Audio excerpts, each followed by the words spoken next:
রামগঞ্জের ঐতিহ্যবাহী পানিওয়ালা উচ্চ বিদ্যালয় অ্যাসোসিয়েশন আত্মপ্রকাশ পরিচিত সভা ও প্রীতি ফুটবল খেলায় চ্যাম্পিয়নদের মাঝে পুরস্কার বিতরণ করা হয়েছে। অ্যাসোসিয়েশন সভাপতি পদে গণভোটে বিশিষ্ট সমাজসেবক অত্র বিদ্যালয় এ সময় মেধাবী ছাত্র, বিশিষ্ট শিল্পপতি, শিক্ষানুরাগী বিদ্যালয় শিক্ষক, শিক্ষার্থী, প্রাক্তন শিক্ষার্থীদের আইকন আলহাজ মোহাম্মদ জাকির হোসেন পাটোয়ারি, সাধারণ সম্পাদক পদে বিদ্যালয়ের প্রাক্তন ও বর্তমান শিক্ষার্থীদের ভালোবাসার মুখ, বিদ্যালয়ের 1990 ব্যাচের মেধাবী ছাত্র, অত্যন্ত বিনয়ী জ্ঞানী ব্যক্তিত্ব মোহাম্মদ মনির হোসেন কিশোর।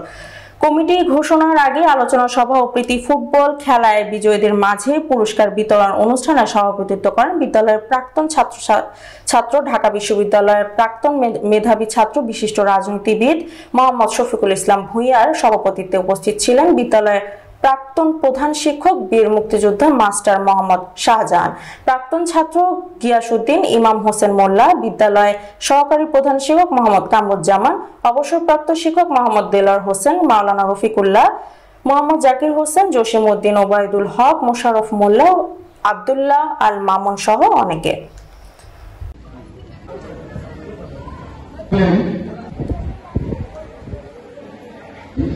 যিনি আজকে আমাদেরকে সকলকে স্কুলের এই মিলন মেলায় উপস্থিত হওয়ার সুযোগ দান করছেন, শুকর আলহামদুলিল্লাহ।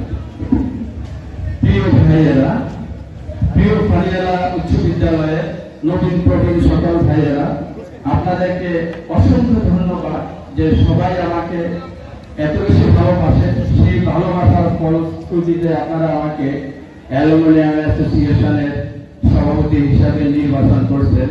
আমি এই জন্য আপনাদের নিকট কৃতজ্ঞ। পানিওয়ালা উচ্চ বিদ্যালয় একটা ঐতিহ্যবাহী উচ্চ বিদ্যালয়, এটা আপনারা সকলেই জানেন। এই বিদ্যালয় থেকে পড়াশোনা শেষ করে অনেক ছাত্রছাত্রী দেশে বিদেশে বিভিন্ন জায়গায় বিভিন্ন কর্মক্ষেত্রে মেধার স্বাক্ষর রেখেছেন।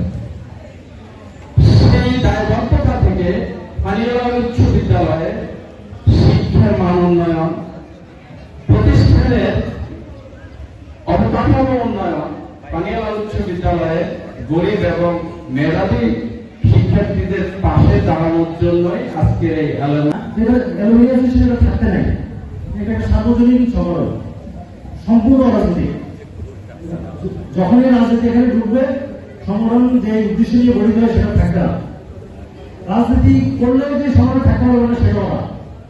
বাট যখন আমরা এই সংগঠনে কাজ করা শুরু করে দিব, তখন একটু রাজনীতিক ধারা আমাদের ঘুরে যেতে হবে। আমরা আশ্বস্ত হলাম যে অ্যাসোসিয়েশন দিয়ে আমরা আগামীতে একটি শক্তিশালী সমাজ ব্যবস্থা থেকে শুরু করে সকল স্তরে আমরা সর্বমূলক অনেক কাজ করতে পারবো।